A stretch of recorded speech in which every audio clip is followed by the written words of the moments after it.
Hair fall అనేది మనకి చాలా చాలా చాలా కామన్గా చూస్తామండి. ఆడవాళ్ళకు మగవాళ్ళకి ఇద్దరికి కామన్గానే మనం చూస్తుంటాం అనమాట. సో ఏ సమస్య కోసం వచ్చినా కూడా ఫైనల్గా హెయిర్ ఫాల్ ఉంది డాక్టర్ గారు అని చెప్పకుండా ఎవరు వెళ్ళరు అనమాట. సో ఈ హెయిర్ ఫాల్ ఎందువలన అవుతుంది, ఏంటి ప్రధానమైన కారణాలు ఏంటి, దానికి రీజన్స్ ఏంటి అంటే మెయిన్ కొన్ని మన చేతిలో ఉంటే మనం కరెక్ట్ చేసుకోగలం, కొన్ని మనం కరెక్ట్ చేసుకోలేనివి ఉంటాయండి. సో కారణాలు అనమాట. మనం కరెక్ట్ చేసుకోగలిగిన కారణాలు ఏంటంటే మెయిన్ ఆహారం, మనం తీసుకునే ఫుడ్ అనేది చాలా ఇంపార్టెంట్ అనమాట. మనం తీసుకునే ఫుడ్ మనం కరెక్ట్ చేసుకోగలం, మన హెయిర్ ఫాల్ కూడా కంట్రోల్లో ఉంటుంది. సో మీరు డాక్టర్ గారి దగ్గరికి వచ్చే ముందు మీ ఫుడ్ మీరు కరెక్ట్ చేసుకుని, మీ ఫుడ్ చెక్ చేసుకుని అంతా సరిగా తీసుకుంటున్నారా లేదా అని చెక్ చేసుకుని తర్వాత మీరు ఇంకా హెయిర్ ఫాల్ కనుక ఉంటే అప్పుడు డాక్టర్ని సంప్రదిస్తే కనుక బెటర్గా ఉంటుంది. సో ఫుడ్ మెయిన్ ఫుడ్ కాబట్టి, ఎందుకంటే ఎక్కువగా ఈ రోజుల్లో ఎక్కువగా జంక్ ఫుడ్ తీసుకుంటున్నారు. జంక్ ఫుడ్ అనేది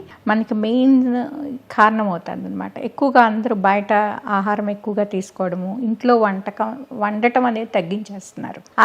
ఇదే కాకుండా కొంతమంది ఏంటంటే క్రాష్ డైట్స్, విపరీతంగా డైట్ చేస్తున్నారు. ఆ డైట్ ఏంటంటే వాళ్ళకి సగం తెలియక చేసే డైట్ వలన ఏమవుతుందంటే మనకి పోషకాహారాల లోపం అనేది మనం ఎక్కువగా చూస్తుంటాం. సో ఎలాంటి లోపం ఉంటుంది, ఎలాంటి డైట్ తీసుకోవాలి అంటే కనుక మెయిన్ ఎగ్స్ అనేది చాలా ఇంపార్టెంట్ అండి. ప్రోటీన్కి కానీ ఎగ్స్లో ఉండేది ఏంటి, మనకి బయోటిన్ ఉంటుంది, ప్రోటీన్స్ ఉంటాయి, తర్వాత ఫోలిక్ యాసిడ్ ఉంటుంది, సెలీనియం ఉంటుంది, జింక్ ఉంటుంది. ఇవన్నీ కూడా హెయిర్ గ్రోత్ని ప్రమోట్ చేస్తాయి అనమాట. హెయిర్ గ్రోత్కి చాలా ఇంపార్టెంట్. ఇది కాకుండా వెజిటేరియన్స్ అనొచ్చు, మేము ఎగ్ తినం కదా అని. ఎగ్ తినకపోతే కనుక మనకి గ్రీన్ లీవ్స్ ఉంటాయి. గ్రీన్ లీవ్స్లో కూడా ఫోలేట్ ఉంటుంది, ఐరన్ ఉంటుంది, వైటమిన్ సి ఉంటుంది. సో ఇవన్నీ కూడా మనకు ఉపయోగపడతాయి. అలాగే నట్స్, ఆల్మండ్స్, వాల్నట్స్, ఇవన్నీ కూడా నట్స్లో కూడా వైటమిన్ ఈ ఉంటుంది, ఒమేగా ఫ్యాటీ యాసిడ్స్ ఉంటాయి. ఇవన్నీ కూడా మనకి హెయిర్ గ్రోత్ అనేది ప్రమోట్ చేస్తూ ఉంటాయి. నట్సే కాకుండా seeds, pumpkin seeds, sunflower seeds, ఇవన్నీ కూడా మనకి హెయిర్ గ్రోత్కి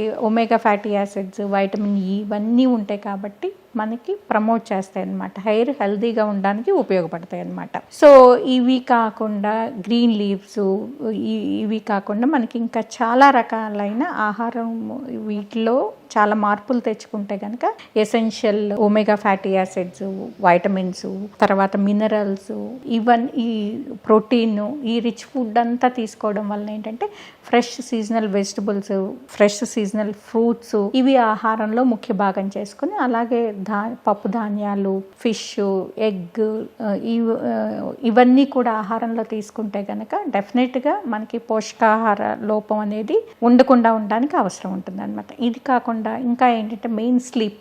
చాలా మంది స్లీప్ ఏంటంటే నెగ్లెక్ట్ చేస్తారు. స్లీప్ నెగ్లెక్ట్ చేయడం వలన ఏమవుతుందంటే అర్ధరాత్రుల వరకు సోషల్ మీడియాలో ఉండము, వాళ్ళకి దీంతో ఉండము, తర్వాత పొద్దున్నే లేట్గా లెగవడము, అంటే బయలాజికల్ క్లాక్ని రివర్స్ చేస్తున్నాం అనమాట. దీనివల్ల ఏమవుతుందంటే ఇంకా ఎక్కువగా హెయిర్ ఫాల్ అనేది ఉండడానికి అవకాశం ఉంటుంది. దీంతో పాటు ఏంటంటే ల్యాక్ ఆఫ్ ఫిజికల్ యాక్టివిటీ, మానసిక ఒత్తిడి, ఈ సోషల్ మీడియా తోటి ఎక్కువగా మెంటల్ స్ట్రెస్ కూడా ఎక్కువగా మనం చూస్తుంటాం అనమాట. ఈ మెంటల్ స్ట్రెస్ వల్ల కూడా మనకి హెయిర్ ఫాల్ అనేది ఎక్కువగా ఉండడానికి అవకాశం ఉంటుంది. ఈ ఐరన్ డెఫిషియన్సీ కానీ, ఫోలిక్ యాసిడ్ డెఫిషియన్సీ కానీ, బయోటిన్ డెఫిషియన్సీ కానీ, వైటమిన్ B12 కానీ, వైటమిన్ డి కానీ, వీటి లోపాల వలన కూడా మనకి ఎక్కువగా ఈ హెయిర్ ఫాల్ అనేది మనకి ఎక్కువగా చూస్తుంటాం. వీటిని కరెక్ట్ చేసుకోవడం అనేది మన చేతుల్లో ఉంటుంది. అలాగే థైరాయిడ్ ప్రాబ్లం, హైపోథైరాయిడిజం ఉన్న వాళ్ళల్లో కూడా ఈ హెయిర్ ఫాల్ చాలా ఎక్కువగా ఉంటుంది. దాన్ని కరెక్ట్ చేసుకోవచ్చు. సో డాక్టర్ని సంప్రదించి మనకి థైరాయిడ్ ప్రాబ్లం ఉంటే కనుక థైరాయిడ్ టాబ్లెట్స్ వేసుకోవడం ద్వారా దాన్ని కంట్రోల్ చేసుకోవచ్చు. అలాగే మనకి ఏంటంటే PCOS అంటాం అనమాట. అంటే ఏంటంటే పాలిసిస్టిక్ ఓవేరియన్ సిండ్రోమ్, వీళ్ళల్లో కూడా మనకి హెయిర్ ఫాల్ అనేది ఎక్కువగా చూస్తుంటాం అనమాట. సో దాన్ని కూడా డాక్టర్ని సంప్రదించి దాన్ని కూడా కంట్రోల్ చేసుకోవచ్చు.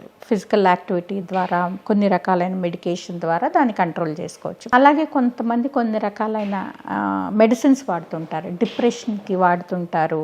అలాగే సీజర్స్కి అంటే ఏంటంటే మన ఎపిలెప్సీకి వాడుతుంటారు, డిప్రెషన్కి బ్లడ్ థిన్నర్స్ వాడుతుంటారు. కొంతమంది ఏంటంటే కార్డియోవాస్కులర్ డిసీజెస్కి వాటికి సంబంధించిన బీపీ సంబంధించిన మెడిసిన్స్ ఇవన్నీ వాడుతుంటారు అనమాట. వీటి ద్వారా కూడా హెయిర్ ఫాల్ అనేది మనం ఎక్కువగా చూస్తుంటాం అనమాట. అలాగే ఓరల్ కాంట్రసెప్టివ్ పిల్స్ వాడే వాళ్ళల్లో కూడా మనం ఎక్కువగా చూస్తుంటాం అనమాట. సో ఇలాంటి మెడికేషన్స్ వాడుతుంటే కనుక ఒక్కసారి డాక్టర్ గారిని కలిసి మీకున్న హెయిర్ ఫాల్ ప్రాబ్లం చెప్తే కనుక డెఫినెట్గా హెయిర్ ఫాల్ ఫాల్ అనేది కంట్రోల్ చేసుకోవడానికి అవకాశం ఉంటుంది అనమాట.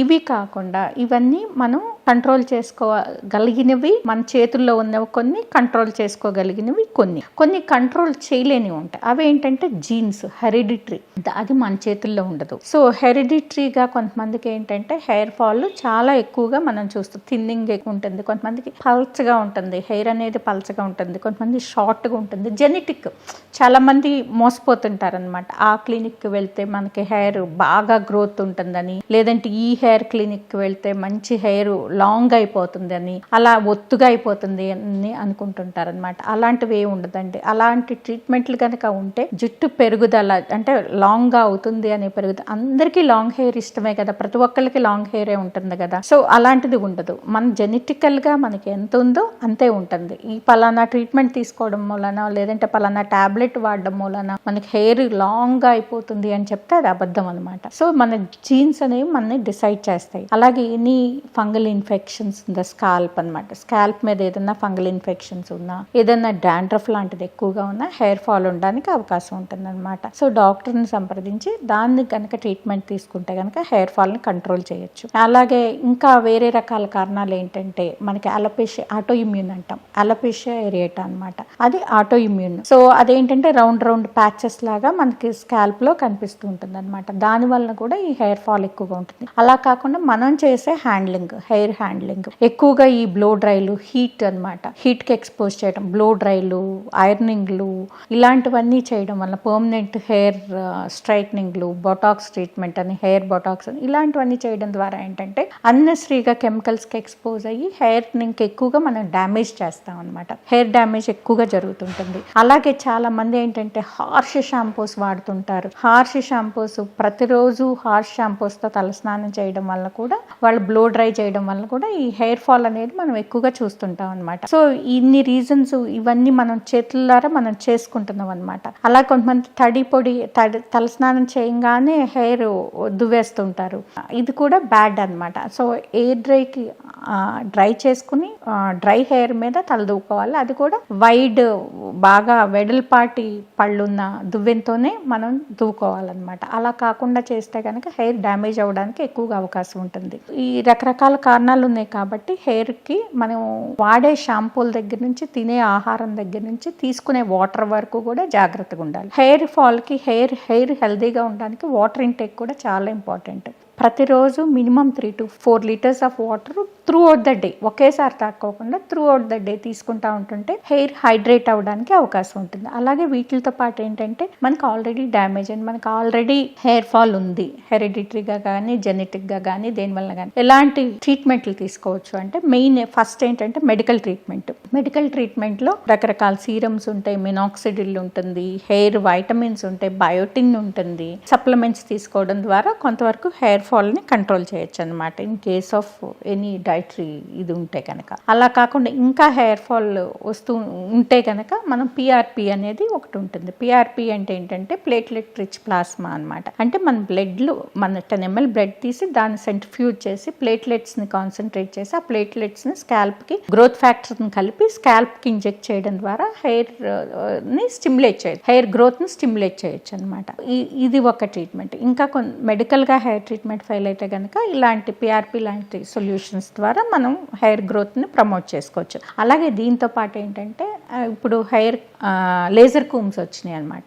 అంటే ఏంటంటే మనకి లేజర్ ద్వారా మనం దువ్వుకోవడం అనమాట. లేజర్ ద్వారా మనకి దువ్వెనలాగా ఉంటుంది, దాన్ని మెల్లగా పాస్ చేయడం అనమాట. సో దీని ద్వారా కూడా హెయిర్ ఫాలికల్ని స్టిమ్యులేట్ చేయడానికి అవకాశం ఉంటుంది అనమాట.